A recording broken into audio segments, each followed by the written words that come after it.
Ya baik Pak, berjalan Baik. aja Pak. Ya, Bismillahirrahmanirrahim. Alhamdulillah segala puji dan syukur pada Allah Subhanahu Wa Taala. Salam dan salam pada Nabi Muhammad SAW yang telah yang telah berusaha ya bekerja dan usaha beliau untuk kita semua yaitu Cahaya Islam ini. Baiklah, sebelumnya mungkin saya perkenalan diri ya. Ini kayak semester 2 ya. Bener nggak?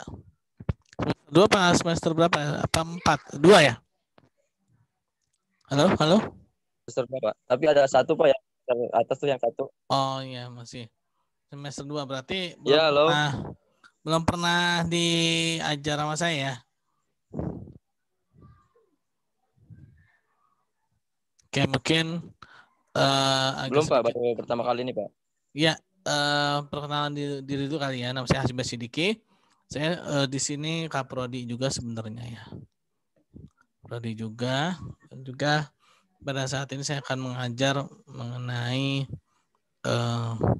manajemen UMKM ya, manajemen UMKM. Nah, pada manajemen UMKM ini saya akan menjelaskan nanti ada silabusnya teman-teman ya. Ada silabusnya. Oke, tanpa berpanjang lebar lagi, saya akan share materi ya, supaya tidak terlalu kelamaan ya. Ini. Oke, teman-teman lihat ini. Oke, baik. Bismillahirrahmanirrahim ya. Manajemen. Nah, ini ada yang masuk nih.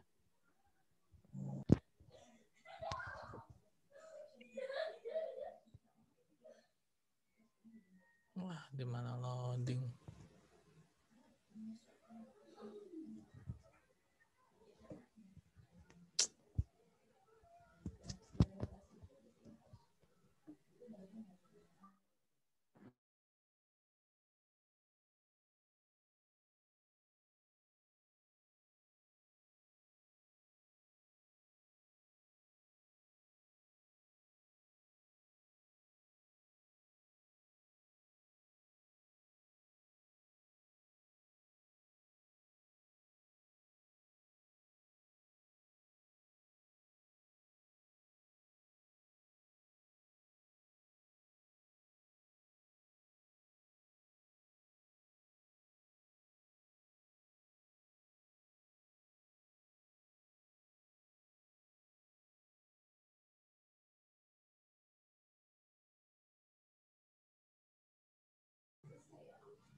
Halo teman-teman.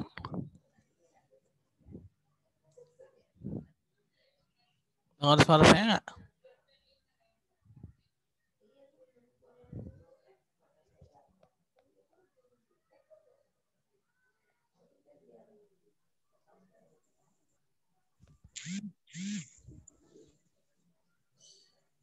Apa ini? Kenapa dia nih? Halo? Ya, halo Pak, ada Pak. Ya. Ya Pak, ada kedengeran. Ya, tapi di sayangnya nge-freeze ya. Oke. Sembari menunggu ini ya. Sembari menunggu apa namanya nih? Hangnya komputer saya ini ya. Mungkin saya akan sedikit menjelaskan mengenai manajemen UMKM ya. Orang, Pak. Partisipan. Duh, ini suara apa nih? Tolong di mute dulu. Bisa masih hang aja nih. Oke, itu ada si kembar ya, Abdul Haris. Tanya kok dia malah nge-freeze ya. Halo? Wah, kayaknya nih Pak. Ya, halo Pak. Iya. Ntar, saya lagi ini dulu, lagi pendinginan kayaknya nih. Laptopnya agak sedikit gangguan ini ya, padahal udah saya rekam nih ya. Baik Pak, tidak apa-apa Pak. Oke, manajemen UMKM jadi gini teman-teman ya. UMKM itu bagaimana kita pernah dengar atau mungkin pernah kita pelajari ya. sebelumnya mungkin sebelum mata kuliah saya itu ya singkatan dari usaha mikro, kecil dan menengah ya. Nah, usaha mikro, kecil dan menengah. Berarti ada usaha mikro, ada usaha kecil, ada usaha menengah ya teman-teman ya. Nah, usaha mikro itu usaha mikro, berarti mikro itu lebih kecil daripada kecil ya. Mikro ya. Ya, berarti mikro ini artinya dari segi permodalan. Teman-teman ya. Dari segi permodalan dia tidak besar ya. Jadi menurut peraturan ya, mikro itu dia maksimal 50 juta ya. Usaha mikro. Nah, kalau usaha kecil itu dia antara 50 sampai dengan 500 juta ya, itu usaha kecil. Lalu usaha menengah itu 500 juta sampai dengan 1 M ya. Sampai dengan 1 M. Nah, itu dari segi permodalan. Tapi ada juga yang bilang itu dari segi kekayaan bersih. Nah, jadi beda ya permodalan kekayaan bersih. Nah, usaha mikro kecil menengah ini ya, ini memang baru kalau dibilang tuh dilihat atau mungkin dilirik ya pada saat setelah pasca Orde Baru atau tahun 1998 ya, dimulainya masa reformasi, karena pada saat itu usaha mikro ini kurang dilirik ya, kurang dilirik. Bukan berarti bukan berarti usaha mikro ini jelek, bukan ya, bukan berarti jelek, tapi tidak dilirik aja. Nah, mulai dilirik itu pasca runtuhnya Orde Baru. Nah, pada saat ini ya, terakhir itu tahun 2018 ya, menurut data BPS ternyata usaha mikro kecil menengah ini, usaha mikro ini ya, UMKM ini dia dapat menyerap tenaga kerja sampai dengan 97% dibandingkan dengan korporasi ya. Dibandingkan dengan korporasi. Nah, inilah pentingnya kita menggalakkan kembali usaha-usaha mikro ini ya, karena usaha mikro ini dia memiliki fleksibilitas dalam hal pendanaan ya, dalam hal pendanaan. Nah, kenapa dia fleksibilitas dalam hal pendanaan? Karena dia tidak membutuhkan dana yang besar ya, dia tidak begitu membutuhkan dana yang besar. Ya mungkin teman-teman sendiri bisa mulai sendiri gitu ya, bisa mulai sendiri dalam mata kuliah kewirausahaan mungkin ya, yaitu membuka usaha berbagai macam ya, seperti minuman ya, makanan. Nah, yang mana itu adalah usaha-usaha mikro ya, usaha-usaha mikro. Nah, usaha mikro ini ya, usaha mikro ini dia sangat rentan juga ya, sangat rentan. Ntar ya, sangat rentan ya. Kenapa? Karena ya balik lagi kepada masalah permodalan ya, pada masalah permodalan. Ternyata teman-teman ya, ini kalau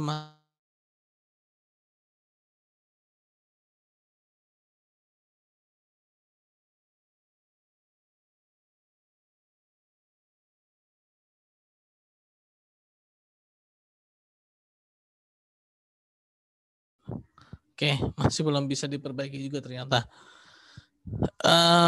Dari segi permodalan ya, usaha mikro ini dia sangat kecil sehingga dari segi ekspansinya pun dia agak sulit ya, ekspansinya dia agak sulit.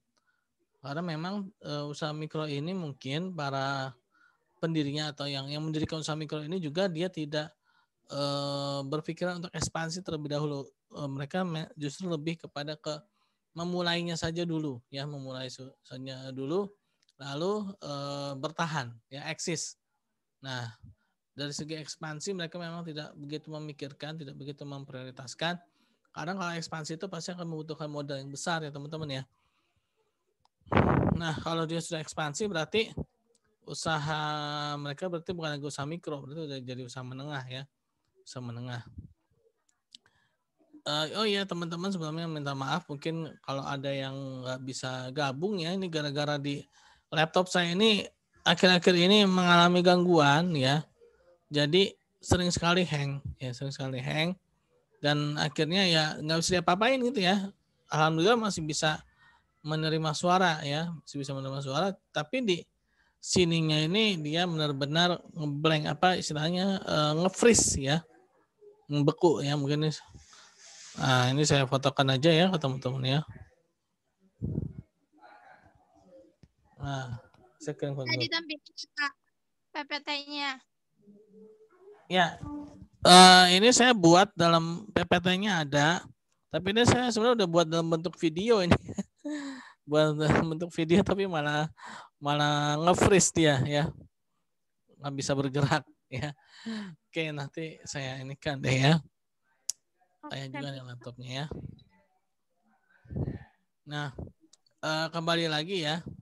Jadi usaha mikro itu dia kurang berekspansi karena memang dari segi pendanaan ya sangat kecil. Dan yang kedua itu dia agak sulit untuk terkoordinasi ya. Terkoordinasi maksudnya terkoordinir ya, terkoordinir itu dia susah dalam hal mengatur internalnya sendiri bahkan ya, mengatur hal internal sendiri. Contoh misalkan yang paling sederhana aja, dalam masalah harga produk dia sendiri gitu ya. Ada mungkin beberapa warung makan atau warung ya tempat makan gitu ya, yang mana harganya bisa beda-beda gitu kan, harganya bisa beda-beda ya. Pak ini pernah cerita ke saya tuh, Pak Bukhari ya, Warek ya. Dia pernah makan bakso ya. Jadi dia sengaja mau uji coba gitu ya. Dia makan bakso di mana gitu ya, di daerah Bogor juga, padahal dia kan orang Bogor kan. Tokoh masyarakat di sana gitu kan. Dia sengaja di makan bakso, bawa mobil gitu ya. Naik mobil. Nah, terus kita habis makan gitu kan. Kita ditanya harganya berapa, ternyata luar biasa ya. Dia nggak bilang kalau itu orang situ juga gitu kan. Ya ditanya berapa harganya gitu kan, 100.000 ya. Ini kan luar biasa mahalnya bakso ya. Ya. Nah ini artinya dia nggak bisa berkoordinasi dengan dirinya sendiri, dia tidak bisa berkoordinir dengan internalnya sendiri gitu kan. Dia membeda-bedakan harga. Dia untuk harga produknya sendiri dia tidak punya konsistensi gitu ya. Melihat ada peluang untuk bisa mengambil keuntungan sebesar-besarnya dilakukan gitu kan. Nah ini kan tidak bagus juga ya. Ini tidak bagus juga untuk dilakukan gitu ya. Khawatirnya kan kayak tadi itu kan, contohnya orang-orang istilahnya orang situ sendiri gitu ya, dikasih harga mahal gitu kan. Itu pun juga sebenarnya ngetes ternyata benar gitu kan. Dites ternyata benar. Nah itu ya, jadi dia tidak bisa berkoordinasi dengan tidak bisa terkoordinir ya. Terus usaha mikro ini dia kurang fokus ya, kurang fokus dalam hal inovasi ya. Terkadang usaha mikro ini ya dari dulunya begitu sampai sekarang begitu aja gitu kan. Contoh misalnya kayak warung makan, warteg gitu kan. Ya dulu warteg begitu aja gitu ya, tidak ada perubahan. Tidak ada perubahan sama sekali. Nah, akhirnya apa? Ketika dia kurang berinovasi, mungkin ada sebagian sih udah berinovasi ya, seperti kerjasama dengan Grab atau Gojek atau dengan ojol-ojol yang lain, ya. Nah, akhirnya apa? Kalau mereka kurang berinovasi, akhirnya ketika terjadi sekarang ini masa pandemi, ya, nah ini banyak sekali usaha-usaha rumah makan yang akhirnya tutup, ya, akhirnya mereka tutup. Tapi tidak sedikit juga yang mereka berhasil berinovasi. Mereka bekerja sama dengan sistem online ya, dengan ojek online. Akhirnya justru sebaliknya, mereka malah tambah laris ya. Di satu usaha makan yang lain tutup, dia malah tambah laris, dan bahkan dia mencari pegawai-pegawai baru untuk dipekerjakan untuk tempat usahanya ya. Nah, itulah pentingnya berinovasi ya. Nah, tapi tidak, ya sedikit juga yang tidak berinovasi, akhirnya mereka ya tergilas oleh zaman gitu kan, ketika sekarang ini masa pandemi ini ya, ketika sekarang ini masa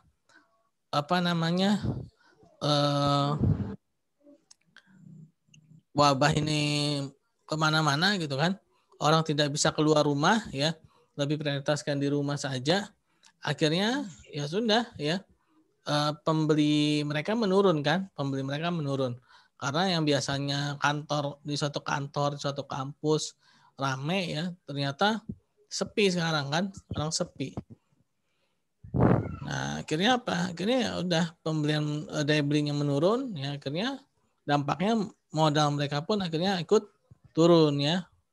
Modal mereka pun akhirnya ikut turun. Nah, itulah beberapa kekurangan yang ada pada usaha mikro, kecil dan menengah ya, usaha mikro, kecil dan menengah. Nah, masih belum bisa juga nih saya. Ini tadi saya sempat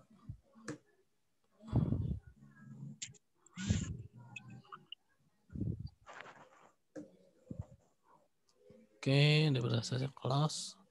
Nah, ini. Oke teman-teman, kayaknya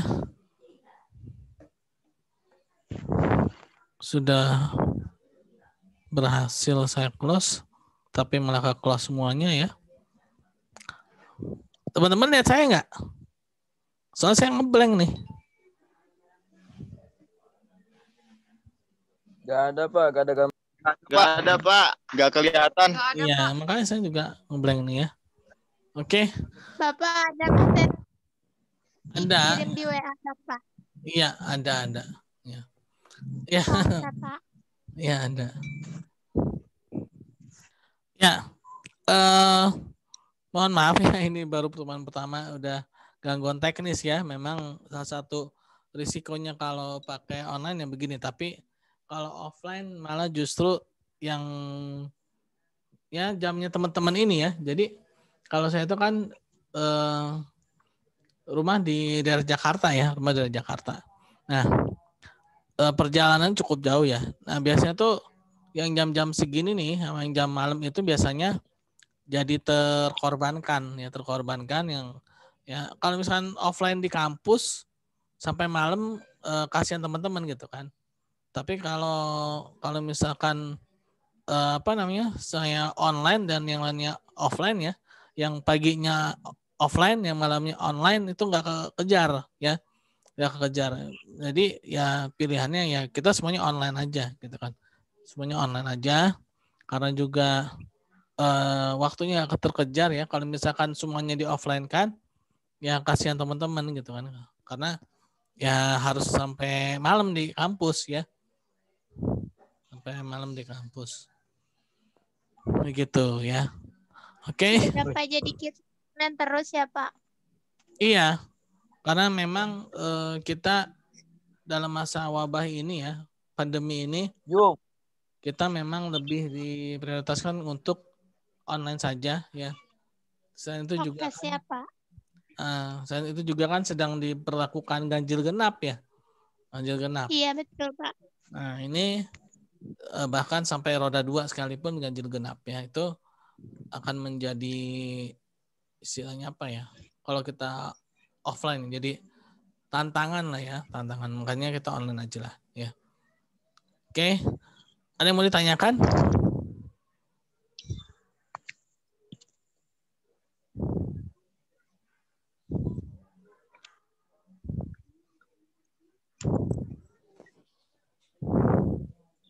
Ada yang mau ditanyakan? Enggak Pak. Absennya gimana Pak? Absen nanti di grup WA aja ya. Sekalian ini. Oh iya. Ini nanti boleh. Saya masukkan dalam YouTube ya. Video ini saya masukkan dalam YouTube. Nanti teman-teman boleh subscribe ya, dan juga komen juga agar kalau mungkin bisa jadi backupan juga ya. Komen ya, dan ininya ya, like-nya ya. Komen, like, dan subscribe. Oke teman-teman, Kalau memang tidak ada yang ditanyakan, berhubung juga gangguan juga ini laptop saya, ternyata dia menghilang ya ininya. Bentar. Ini bukan, enggak juga ya. Mati ininya lampunya nih ya. Ya. Oke. Sampai sini dulu ya. Kita tutup dengan baca hamdalah alhamdulillahirabbil dan doa subhanakallahumma bihamdi subhanakallahumma bihamdika asyhadu alla ilaha illa anta astaghfiruka wa atubu ilaik. Assalamualaikum warahmatullahi wabarakatuh.